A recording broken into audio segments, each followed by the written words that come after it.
Hey guys, welcome back to the Dion Gaming channel. Today's video is about a specific campaign that I'll be doing in the future. Though I made a video like this before, I found out that the duration of this video is actually 46 minutes and it's about 7 hours in just rendering instead of uploading, which I'm going to try to make this one even shorter. Today we'll be discussing about the campaign mine, the prerequisites, where I'm putting it, which it will be on D&D Beyond, which I'm looking for players between the amount of players between 2 to 5. The maximum will be 5 and the minimum will be 2. Age doesn't really matter. Prefer, to be around between 15 and up and so on. I do have a more prerequisite for having people who are much older to it, but this is just a test for the campaign. This campaign is going to be done many times over, but with different type of players, to just so I can see their decisions, because this campaign is going to have a lot of features inside of it which may be similar to other campaigns or maybe actually much different than most player play campaign. So the first thing I actually want to cover, and let's go right here, will be the type of tool that I'll be using. I might technically you'll be using these type of tools. Definitely I'll be using Discord. I like using Discord, but potentially I may use Roll20. Roll20 is something that you can use, which is more of a lifetime instead of making pictures on Paint and posted it for your players. So, for example, I can actually draw here in case that they're wandering up and so on.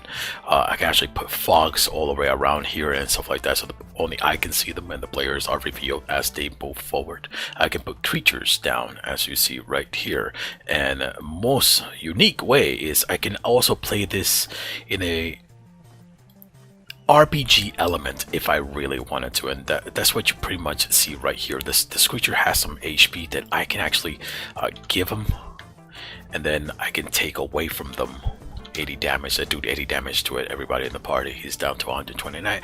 And I know sometimes people don't want to actually show the amount of HP, but I don't think unless the GM is actually DM is actually hiding something, so they don't want this creature to die so easily.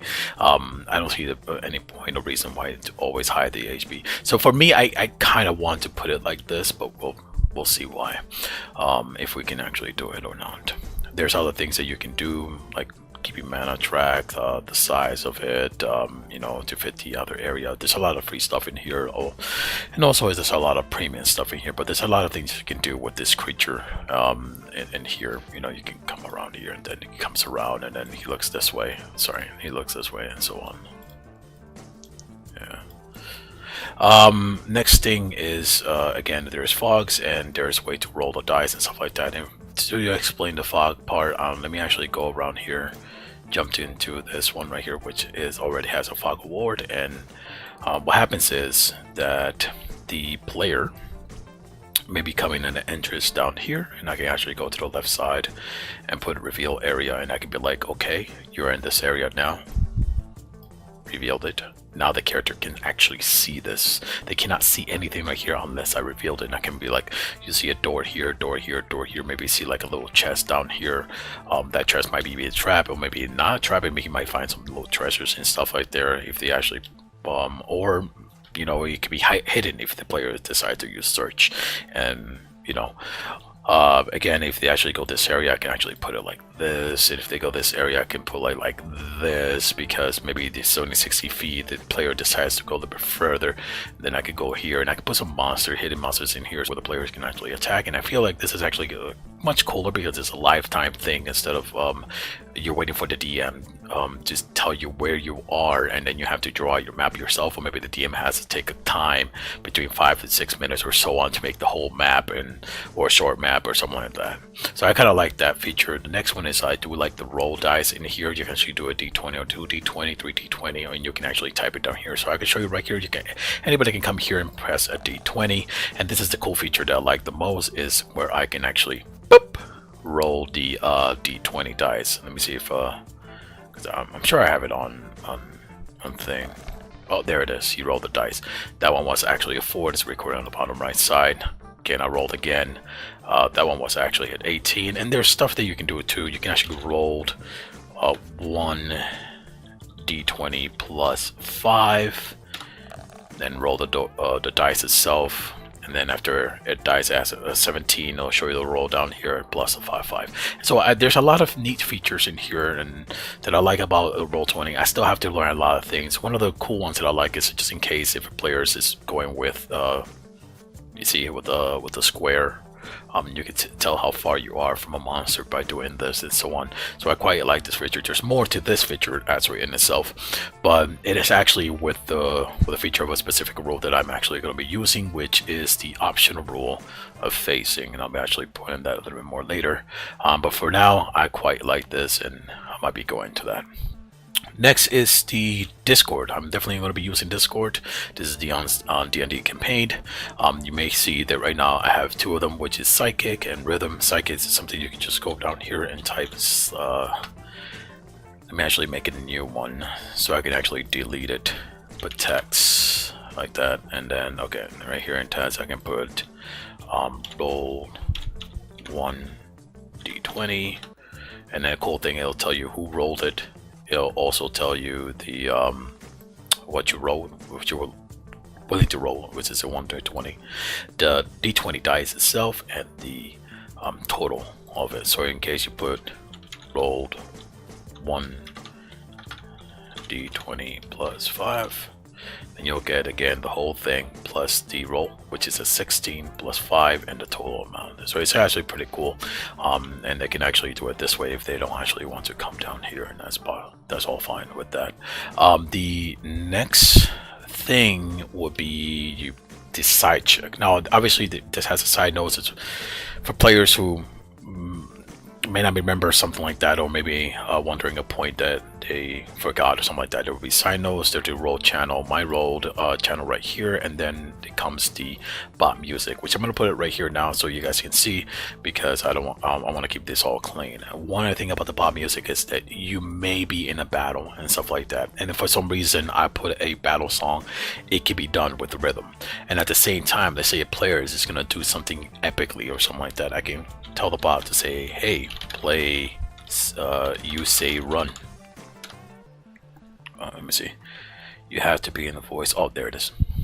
I forgot I have to be in voice. Play you say run. The bot will search for it.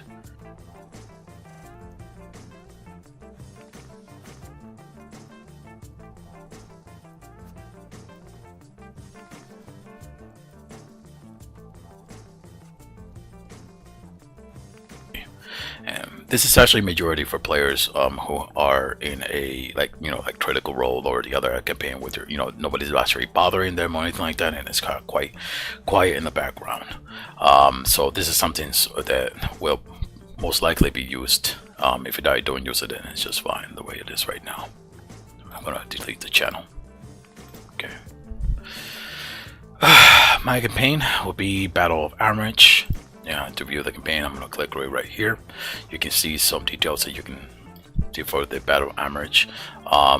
There will be some type of seal that you will inherit as you are in a specific area, because technically because of that specific area. I'm gonna go over it in a minute, but first I want to go over the prerequisites, which I went over it already. If you are the type of player who already will be joining and stuff like that, you will receive this kind of link and so on. It's 2 to 5, like I said, minimum, and the stuff description for this campaign is a true player choice freedom, meaning anything in here you can do. It doesn't matter. You can go with a campaign storyline that I put up in there, or you can just go around and do whatever. Like let's say that everybody wanted to kill everybody in the whole world, then you pretty much would. Obviously you'll be much weaker against the god who you may be facing, or king you may be facing, or again a boss, in the end boss that you may be facing.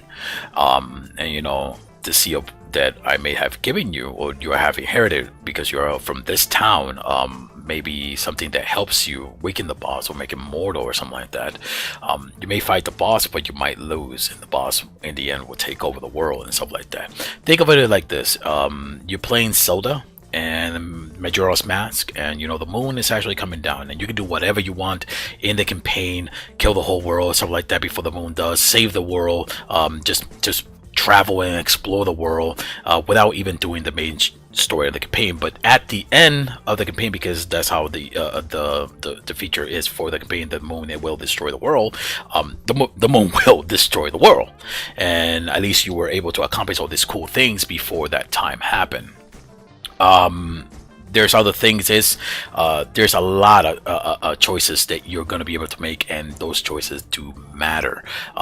You may be faced in a specific campaign of mine, a specific scenario where you're basically going to have like 7 choices, but you don't know about it. You might pick those choices because I'm predicting what you might do in the future or something like that. And if you pick any of those choices, it will lead to an outcome. Think about it like this. This is actually more of a Fable type of game. If you ever played Fable 1, Fable 2, you'll notice that your choices matter. You either go good or evil, or you go whatever you want, and you can do whatever you want. This campaign is going to have that kind of freedom. I'm not going to force you to a storyline or anything like that. I'm not going to force you to a main character either. So if you again see a main character there that you come and take quests from that main character, and you don't wish to come back to that main character, I'm not going to force you to do that, and I'm not going to force you to push to an NPC main thing, or that you will meet that NPC again. There are scenarios where in this campaign where you can go without the whole story, without meeting 6 or 7 scenarios or 6 or 7 NPC that I have worked so hard to build. But again, those are there in case you do have come across those NPC, but you may not see them at all in this campaign. So this is the reason why I want to make actually this campaign, because I'm pretty new at it, is because I'm going to be using this campaign in many other sections. So if for this campaign, I may have 5 people or 3 people, and they might finish the campaign in a different way that other people, 2 or 5 or whatever, will do. So this campaign, maybe they kill the whole world and stuff like that, and maybe they for some reason miraculously kill the end boss and so on. And then again, this campaign, they may actually do the same way, but they may follow the storyline. Then the other one, this campaign, they might not even do anything. They might go just traveling around, but then at the end they will see hordes of monster from Ezamir. If you actually read down here, hordes of monster from Ezamir, and then they will have to escape, and they either die through those horde, or they will escape that type of continent that these Ezamir and Amerish are battling, and enter a new continent where in the future maybe I'll make another campaign that leads to that if I really wanted to. So your choice does really matter in here. And once again, you may meet these people, NPCs, and again, you may not meet these NPCs. Next is start at level 5, and between 20. Some of the choice that there's a possible choice that you might pick the one that'll end in 25, and this is the reason that you might face 2 end boss instead. Again, there'll be no more classes, whatever the D&D Beyond has to offer for now, because I don't have any books or anything like that. But also it's my first time, so if I'm doing a homebrew and stuff like that in the future, or a version of this campaign in the homebrew stuff in the future, I need to actually get used to the players and stuff like that. Last, it will be mileage on the level up, depending on your choices that you make. You may go real quickly, and the campaign may only last like 2 months or something like that, or you may go really slow, and the campaign may last for a couple more months and so on. So that's something right there to keep an eye out for. I have been working very, very diligently through many scenarios. For example, this right here is our maybe forest fights. I'm not going to show you all of them, but you kind of can see it through here, like what will happen. Some extra ruling that I have seen other people may use or may not use, depending on the campaign. I'll give you a little story about that. Again, you may make a route, a choice in a scenario where you will never meet the Ezamir Scout, the Cave of Wonder, the Castle of Neutrality. Oh, sorry. Castle Ruin of Neutrality, or even the Haunted Estate of the Forgotten Treasure. You may not even see those at all. And let me tell you something. Each one of these are as big as this. Yeah, they have a folder inside. They have a lot of map. They have a lot of things to link to it, and they may have NPC or monster inside of them, and you may not even see that at all in a campaign, because the choice will depend on you, basically, on what you do. So, for example, you may even never see these items if you don't go to specific areas, or again, you know, it really just depends on your choice. That's what I'm just trying to say overall. Lastly, and oh yeah, I forgot. This will be pretty much the town. They have people who were born here, which is where you're gonna be. You were born here. Have these seals in their hand, which allow you to weaken the barrier that is in the continent between Amerish and Izamir, and basically you'll be able to fight the end boss. You can attempt to go right in the beginning, but you will die. That's the only difference. It's like you're trying to play Zelda and go into the end boss and trying to defeat him, but you know, you will die on this campaign because you need the seal to break him in half. Or maybe you find a way to actually weaken him if you're smart enough in playing in Dungeons and Dragons, a way to weaken him without breaking the seal. Because to be honest with you, in Dungeons and Dragons, there are ways to kill a god without the main storyline's features. So that's right there. And then at the same time, this is where you guys will be meeting up in Inda. Now, I think that's almost everything. I'm just gonna go with specific rulings that I'm not sure how long this is already. It's 17-20 minutes. It's just fine. The last ruling will be between the two-hander fighters that I have not seen in other place area, and that depends on the DM, and a specific ruling variation option in there. So one is right here. For example, I have this one to remind me. There is one that is for diagonal. You take 5 steps, and if you take a diagonal, you know, it'll be like, I think, another 5 steps, and then 10 steps, and so on. You can actually read that right here. And at the same time, there's one which is much easier, which is basically you go diagonal 5 steps in 4 or 5 steps. And I think I'm going to go with this one because the Roll D20 features a better option for that one. Next will be shielding a sword and stowing a weapon. You may have not know this, but you may find out that sometimes your DM go right ahead and allow you to stow a weapon and shield a weapon and then attack. It doesn't really work that way, but the DM can make a variation rule for that.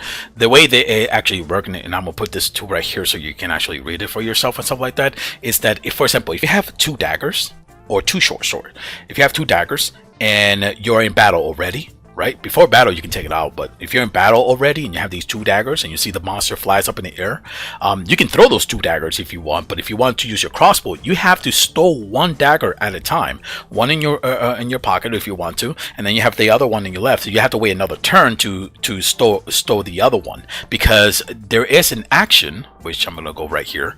First thing, since this is already done, let me just go ahead and pop up a real quickly dual wielding for that, and right here let's. All right, so basically, you know, I do a lot of research in here, and this is the reason why I have this up here. And again, this is part of my campaign, and this all the research I'm doing for monsters, items, and other stuff in ruling and stuff like that. So I can't believe I didn't put it over there as well, but I have it over here. So this is how you do movement. You have actions, you have bonus action, reaction, conditions, and environment effects. And this is something that sometimes you see in campaign, your DMA allowed you to use it as a bonus action. Technically, this is all you can do as a bonus action. So in my campaign, I'm going to be actually using the main rules for it. And I can use a variation rule, and that depends on what we decide in at the beginning of a campaign before we move on forward. But technically, it's supposed to be that you use an interaction with a object. And when you look at the rule for interaction object, you can run, like you have nothing in your hand, you can run, and as that action you can actually shield a weapon and attack, and so on. But however, if you are running and you stow a weapon, you can't shield the weapon again and like a different crossbow and then attack. You can't do that. So in here, basically, you use the object, interact with an object. So you basically put your dagger back in your pocket. You can't put both of them away, and I'll show you the reason why in a minute.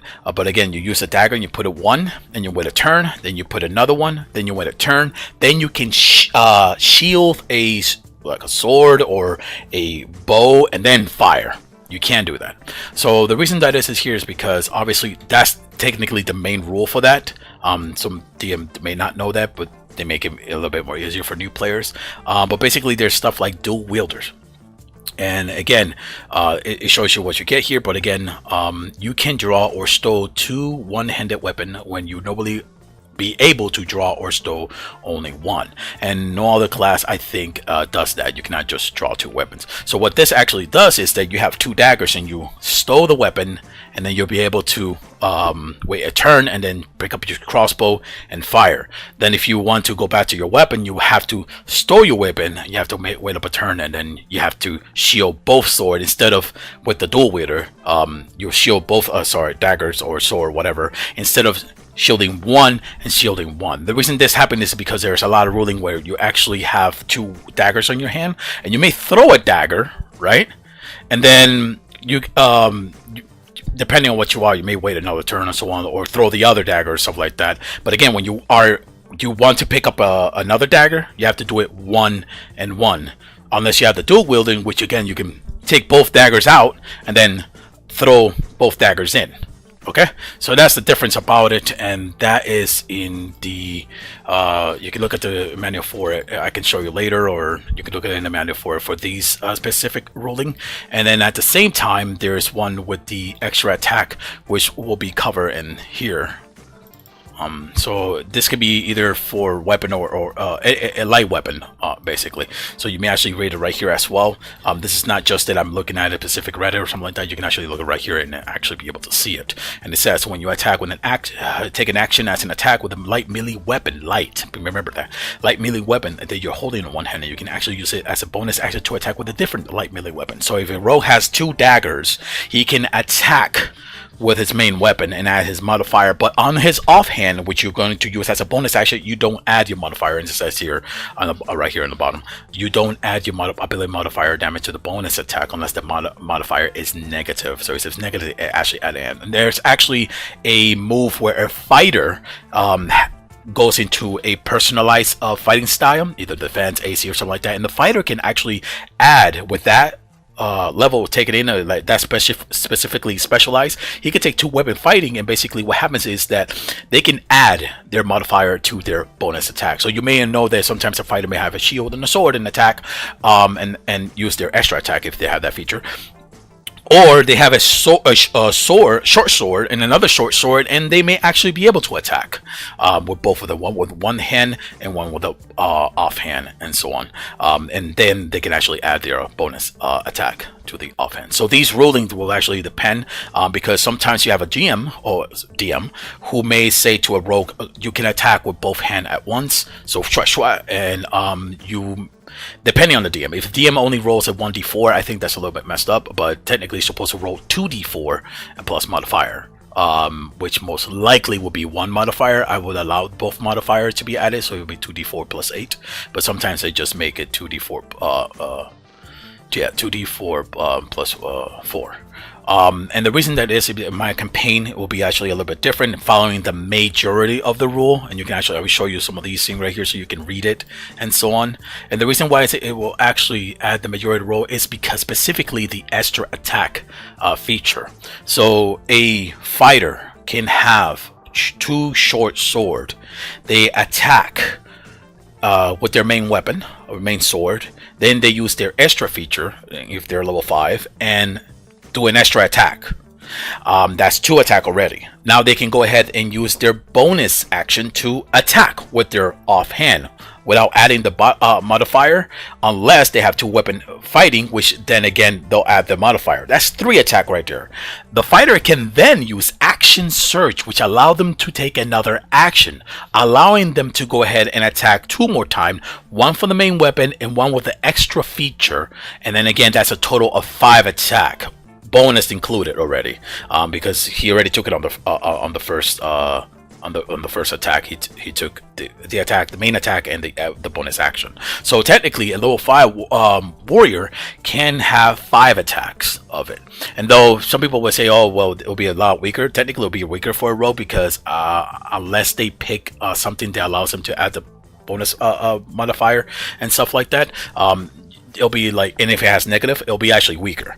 But to be honest with you, the reason you can actually take this thing is because you can actually go into dual wielding. And again, if I go back here, it can actually use something that is not light. Now, a long sword is versatile. It's a 1- and 2-handed weapon, but it does not categorize. And if you actually search for it on Google, it doesn't categorize as a light weapon. It's categorized as a heavy weapon. So you can still use a shield and 1 sword and start attacking, but you can't use 2 long sword unless you pick dual wielding, which will make the long sword skip that. And the reason why that actually is important is because in this campaign you might have 2 short sword that has 2 different properties. So make it easier, let's go for a dagger. You have 2 daggers on you, right? You know, instead of a rogue, the base main attack features is a sneak attack. When they attack with the main weapon, they get sneak attack, and that's really the biggest damage. It's not their first attack on their dagger. However, let's say if this guy has a dagger that is a vorpal, and then another dagger that is a cold damage dagger. These dagger may have properties saying that you attack with 1d4 plus 1d6 cold damage. So he'll, on the main weapon, he'll do his sneak attack, he'll do 1d4 and 1d6, and he may take the bonus action to go ahead and attack with one with Vorpal, which would be do 1d8 necrotic damage, and may have a special effect like it returns back to their hand. So they can attack, or they can actually go ahead and throw that as a bonus off weapon bonus action. Throw the fucking weapon and then use the command to bring it back to your hand. Pretty cool features with those two. And again, one may do 1d4 plus 1d6 with cold damage. The other one may do 1d4 with without the modifier, you know, and do a 1d6 necrotic damage. And that's the reason why we put it here, because you may find these weapon out there. You may find 2 long sword that has different properties, or you may find an even better sword, a great sword, but again, that's not had nothing to do with 2-handers or anything like that. So that is something that it will be featured here because it's actually on the ruling, and I'm definitely going to be following some parts of the rule. Variation of the rule is that I make you actually roll 2 and only add 1 of your modifier. And the reason that is because it leaves a bonus action free for you. So if you were a spellcaster, you actually use both hands to attack and then have the bonus action to cast a spell. And for a rogue, it's actually could be also important. They can actually go ahead and have the 2 attack, and they're not going to be able to use 2 different type of weapon feature. Like if you have something with necrotic and cold damage, I tell them to choose one, not both of them. And the reason that is because if you're giving them the both attack and allowing a bonus action to be open, the rogue can actually take a cunning action and go ahead and disengage without an attack opportunity, and that becomes a little bit too powerful, and so on. So I'm pretty sure in my last campaign there was something like that, and you know, for that basic reason, I want to make sure that I go by the book, by the PH, or if the player wants to go by a variation, I'm willing to. Lastly, it will be the spellcaster. The spellcaster can follow the book, which is basically, you know, you have to buy the components, and you have to have it in the components in your pouch or something like that, in a focus pouch or something like that, called a component pouch for it. And then you'll be using, you know, if you level up in the middle of a battle, after a battle or something like that, you will have to go home to actually use a spell that requires new items. You know, you can't just use it there. My variation, which would be much easier, is that they receive a special component pouch, which allows them they recreate anything that they want to technically cast. Like if they need an iron or something like that, the component the pouch will be able to recreate it inside and use it. Now you can't just recreate it and take it. It just allows you to use the thing without the material. However, anything that is a gold material that costs 25, you have to put some gold in your pouch, which makes it easier because you don't have to go back to downtown to get something important and come forward. This actually dilutes the campaign, if you're trying to go someplace back to town because you don't want to go in there without having this special ability or something like that, or special spell or something like that, it might be helpful. And that allows you, this feature that I'm doing allows you to just go ahead and have it. And now what happens is that you go right ahead and have a for example, something that costs 50 gold, then you can actually go right ahead and have the spellcaster put 50 gold in there. It'll consume the gold, and basically you can use the spell. You can put like up to like maybe 500 or 1,000 gold or something like that, and it'll take that gold away from you, because that's what you would technically buy in the normal campaigns and stuff like that. So that is actually the end of this. There's going to be a lot of things. Just remember that depending on what you do, you may not even see a bunch of these things in here, because again, everything will be depending on your choice. And that's pretty much be the end of this video. I think I just moved my forest into a folder by mistake.